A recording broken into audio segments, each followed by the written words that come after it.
الحمد لله رب العالمين والعاقبة للمتقين والصلاة والسلام على رسول محمد وعلى آله وأصحابه أجمعين. أما بعد فإن خير الحديث كتاب الله وخير الهدي هدي محمد صلى الله عليه وسلم وشر الأمور محدثاتها وكل محدثات بدعة وكل بدعة ضلالة وكل ضلالة في النار. اللهم صل على محمد وعلى آل محمد كما صليت على إبراهيم وعلى آل إبراهيم إنك حميد مجيد. اللهم بارك على محمد وعلى آل محمد كما باركت على إبراهيم وعلى آل إبراهيم إنك حميد مجيد. رب اشرح لي صدري ويسر لي أمري واحلل عقدة من لساني يفقهوا قولي. رب زدني علما. سبحانك لا علم لنا إلا ما علمتنا إنك أنت العليم الحكيم. آمین یا رب العالمین. آج دوسرا درس غزوہ فکری جو ہم نے ایک ٹاپک شروع کیا ہے، جو یہود و نصارہ جن کو سلیبی کہا جاتا ہے، انہوں نے جس غزوہ کے اندر ہمیں ملوث کر کے رکھا، انہیں اس میں الجھا دیا ہے، جس کا نام ہے غزوہ فکری. کیونکہ انہوں نے پہلے ہی کہا تھا کہ غزوہ اکثری سے ہم مسلمانوں کو زیر نہیں کر سکتے، ان کو ہرا نہیں سکتے، اس لیے فکری جنگ شروع کرو. اس کی ایک مثال ہے خلیفہ دوم حضرت فاروق اعظم رضی اللہ تعالیٰ عنہ. ان کی خلافت کے دوران حضرت عمر رضی اللہ تعالیٰ عنہ نے ایک وفد کہیں غزوے پر بھیجا. ایک بہت بڑا قافلہ تھا، تو ان کا گزر جو تھا عیسائی اور یہودی بستی کے بیچ میں تھا. تو یہودیوں نے اور عیسائیوں نے مل کر یہ پروگرام بنایا کہ ہم اپنی لڑکیوں کو، جو جوان اور خوبصورت لڑکیاں ہیں، ان کو اوریاں، ان کو گانے بجانے کا سامان دے کر مسلمانوں کی فوج جب گزرے گی تو وہ گانا بجانا شروع کر دیں گے، تاکہ مسلمان ان کی طرف مائل ہو جائیں، ان کا ایمان کمزور ہو جائے تو ان پر ہم فتح پا سکتے ہیں. تو جو اس جماعت کا کمانڈر تھا، امیر تھا، اس امیر نے حضرت عمر رضی اللہ تعالیٰ عنہ کو خط لکھا کہ یہود اور نصارہ نے، جو صلیبیوں نے اس طرح سے ایک پروگرام بنایا ہے کہ ہمارے ساتھ ایسا ہوگا، تو وہ ہمارے ایمان کو آزمائش میں ڈالنا چاہتے ہیں، فتنے میں ڈالنا چاہتے ہیں. تو حضرت عمر رضی اللہ تعالیٰ عنہ نے فرمایا اپنی فوج کو جمع کرنا اور جمع کر کے قرآن کی ایک آیت سنانا. اس کا ترجمہ میں بتاتا ہوں. ایک آیت قرآن کی سنانا، اے مومنو اپنی نظروں کو نیچے کرو. آپ یہ آیت سنا کر پھر اللہ کا نام لے کر بسم اللہ کر کے نکل جانا.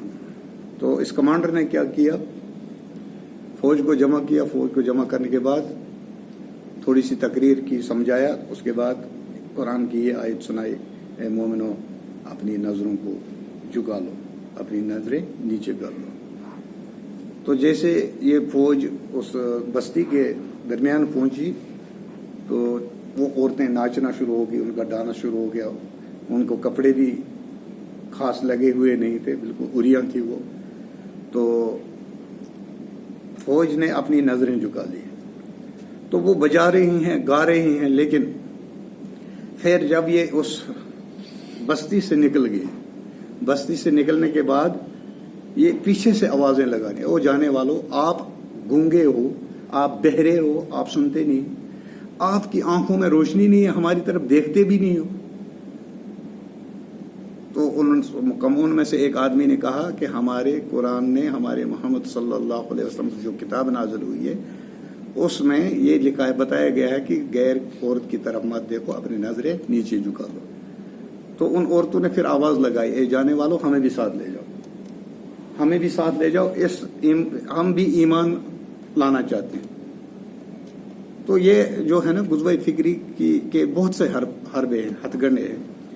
ایک ہتھ کنڈا ان کا یہ بھی ہے، جیسے ہمارے گھروں میں گولڈن سے لکھے ہوئے سورہ فاتحہ لٹکا دو، برکت ہوگی. سورہ آیت الکرسی اس کو لگا دو، یعنی یاد مت کرو، اس کا اٹینشن جو ہے، فکر جو تبدیل کر دو. یاد نہیں کرنا چاہیے، اس پر عمل کرنے کی ضرورت نہیں ہے، گھر میں لگا دو، برکت ہوگی. ہمارے مسلمانوں میں ایک بہت بڑی تعداد ایسی ہے جو اس پر یقین رکھتے ہیں کہ گھروں میں اس کو لٹکا کر رکھنا اس سے برکت ہوتی ہے. میرے بھائی اس سے برکت نہیں ہے. برکت ہوتی ہے اس کو پڑھنے سے اور اس کو سمجھ کر پڑھنے سے اور اس کے بعد اس پر عمل کرنے سے برکت ہوتی ہے.